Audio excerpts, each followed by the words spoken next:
Komisi Pemberantasan Korupsi menyimpulkan adanya dugaan tindak pidana korupsi berupa penerimaan hadiah atau janji oleh penyelenggara negara terkait dengan perizinan tambak usaha dan atau pengelolaan perikanan atau komoditas perairan sejenis lainnya. Saya bertanggung jawab terhadap ini semua. Saya tidak lari dan saya akan beberkan apa yang menjadi yang saya lakukan. Ini kan di depan. Pak Edi gimana Pak? Halo Pak. Pak Edi. Sini Pak Edi. Pak Edi. Oh iya, 1, 2, 3, 4. Istrinya nggak ada ya berarti. Tadi gimana Pak? Pak Edi, nggak ada Pak Edi.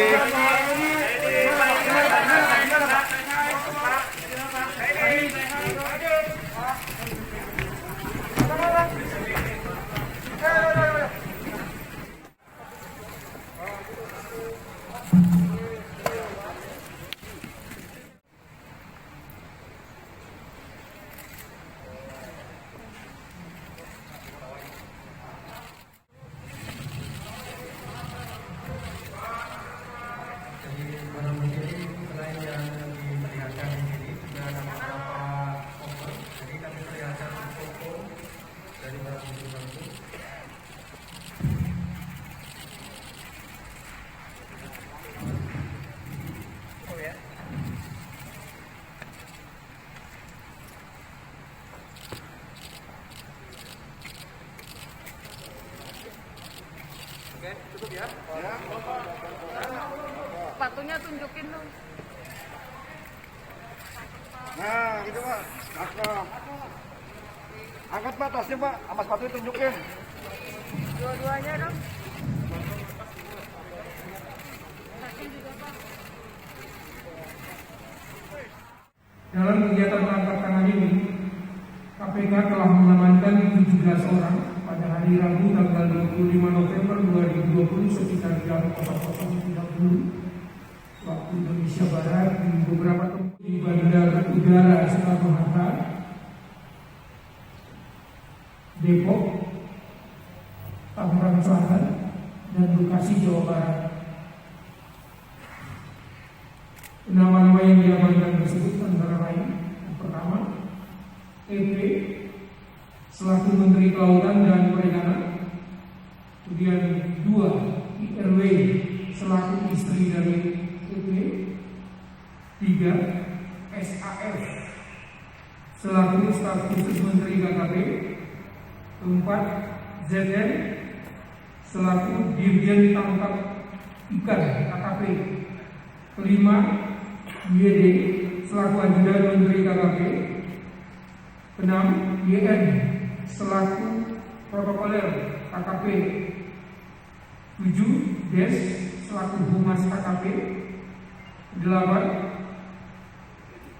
SMP selaku Dirjen Budidaya KKP, 9, SJD selaku Direktur PT BP3, 10, SWD selaku pengurus PT ACK, 11, DP pengendali PT PLI, 12, DD selaku pengendali PT ACK, 13, NT selaku istri dari SWD, 14, CM selaku staf Menteri KKP, 15, AF selaku staf istri Menteri KKP, 16, SK selaku staf Menteri KKP, 17, MY selaku staf PT Garda Taman Security.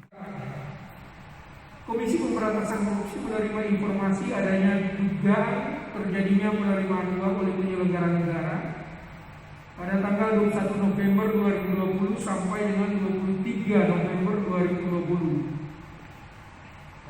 KPK kembali menerima informasi adanya transaksi pada rekening bank yang diduga sebagai penampung dana dari beberapa pihak yang sedang dipergunakan bagi kepentingan penyelenggara negara untuk pembelian sejumlah barang di luar wilayah Indonesia. Selanjutnya pada hari Selasa tanggal 24 November 2020, tim KPK bergerak dan membagi menjadi beberapa tim di area Bandara Soekarno-Hatta, Jakarta, Tangerang, Depok, dan Bekasi untuk menindaklanjuti adanya informasi di Magelang.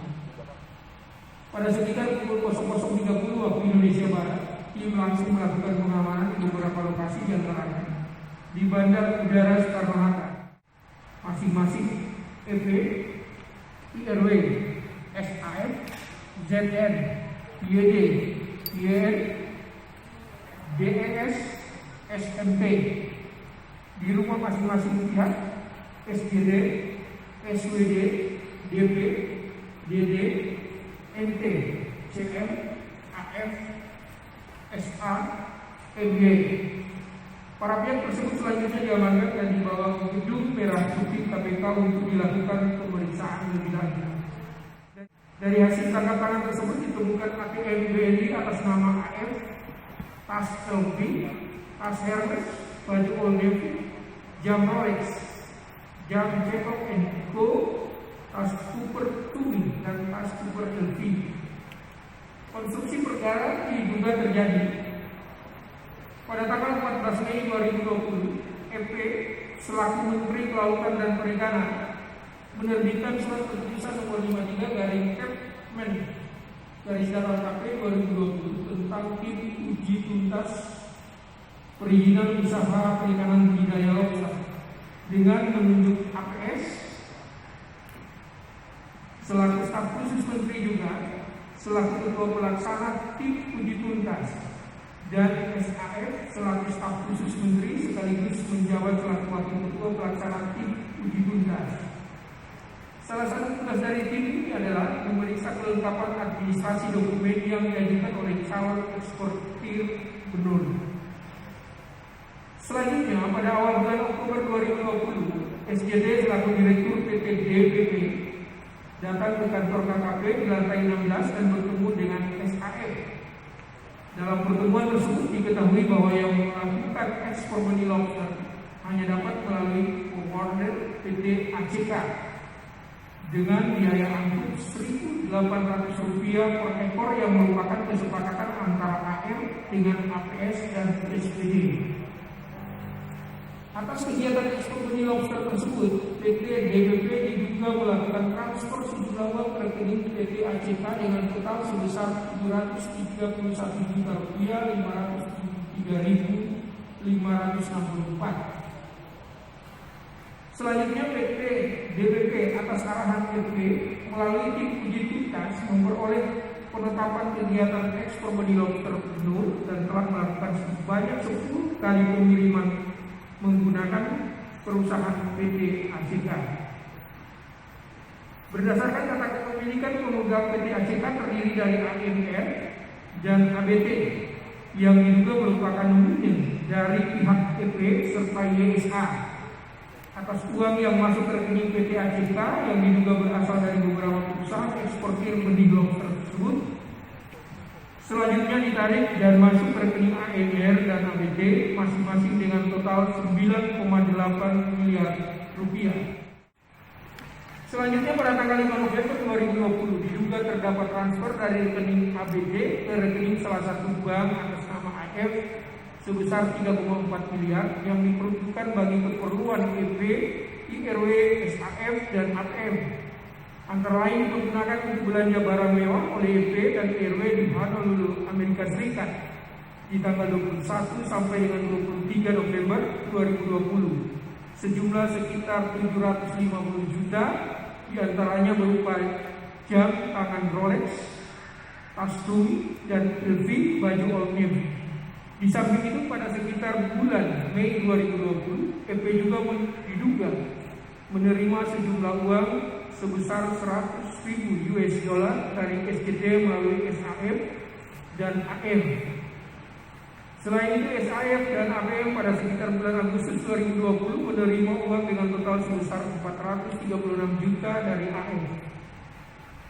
Setelah dilakukan serangkaian pemeriksaan dan sebelum batas waktu 24 jam sebagaimana diatur dalam Kitab Undang-Undang Hukum Acara Pidana, dilanjutkan dengan gelar perkara, Komisi Pemberantasan Korupsi menyimpulkan adanya dugaan tindak pidana korupsi berupa penerimaan hadiah atau janji oleh penyelenggara negara terkait dengan perizinan tambak usaha dan atau pengelolaan perikanan atau komoditas perairan sejenis lainnya tahun 2020. KPK menetapkan 7 orang tersangka, masing-masing sebagai penerima EP, SAF, APM, SWD, AF, dan AM. Sebagai pemberi SJT. Para tersangka tersebut disangkakan sebagai penerima disangkakan melanggar pasal 12 ayat 1 huruf A atau B atau pasal 11 Undang-Undang 31 tahun 1969 sebagaimana yang telah diubah dengan Undang-Undang Nomor 20 Tahun 2001 tentang pemberantasan tindak pidana korupsi Yunto pasal 55 ayat 1 ke 1 KUHP, Yunto pasal 64 ayat 1 KUHP. Sebagai pemberi disangkakan melanggar pasal 5 ayat 1 huruf A atau B atau pasal 13 Undang-Undang 31 tahun 1969 sebagaimana yang telah diubah dengan Undang-Undang Nomor 20 Tahun 2001 tentang pemberantasan tindak pidana korupsi Yunto pasal 55 ayat 1 ke 1 KUHP, Yunto pasal 64 ayat 1 KUHP. Penahanan. Para tersangka saat ini dilakukan penahanan rutan selama 20 hari terhitung sejak tanggal 25 November 2020 sampai dengan 14 Desember 2020. Masing-masing bertempat di rutan KPK cabang Gedung Merah Putih. Itu untuk tersangka IP, SAF, SPD, AF, dan SCD. Untuk 2 orang tersangka saat ini belum dilakukan penahanan dan KPK menghimbau kepada kedua tersangka yaitu APM dan AM untuk segera menyerahkan diri ke Komisi Pemberantasan Korupsi.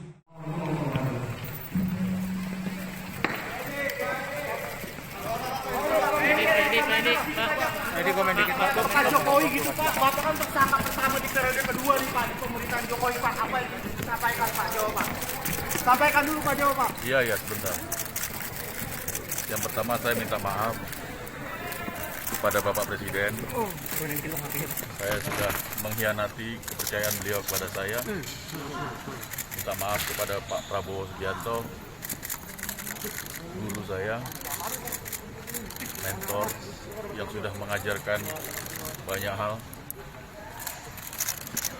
Saya mohon maaf kepada ibu saya. Saya yakin hari ini nonton di TV. Saya mohon dalam usianya yang sudah sepuh ini beliau tetap kuat. Saya masih kuat dan saya akan bertanggung jawab terhadap apa yang menjadi yang terjadi. Kemudian saya juga mohon maaf kepada seluruh masyarakat Indonesia, khususnya masyarakat kelautan dan perikanan yang mungkin banyak yang terkhianati. Seolah-olah saya pencitraan di depan umum, itu tidak. Itu semangat. Ini adalah kecelakaan yang terjadi dan saya bertanggung jawab terhadap ini semua. Saya tidak lari dan saya akan beberkan apa yang menjadi yang saya lakukan. Dan ini tanggung jawab penuh saya kepada dunia dan akhirat.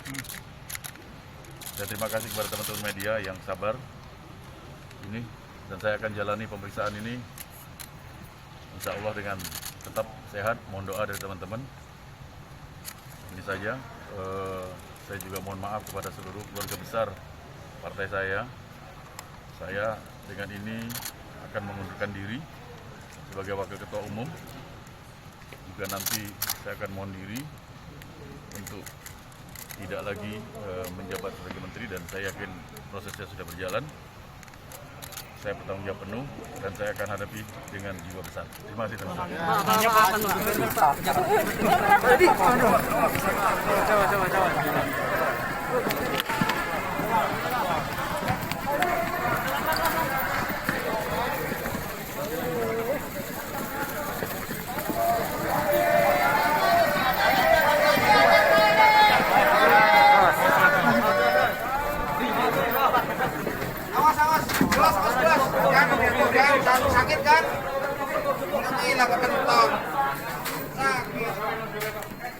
RU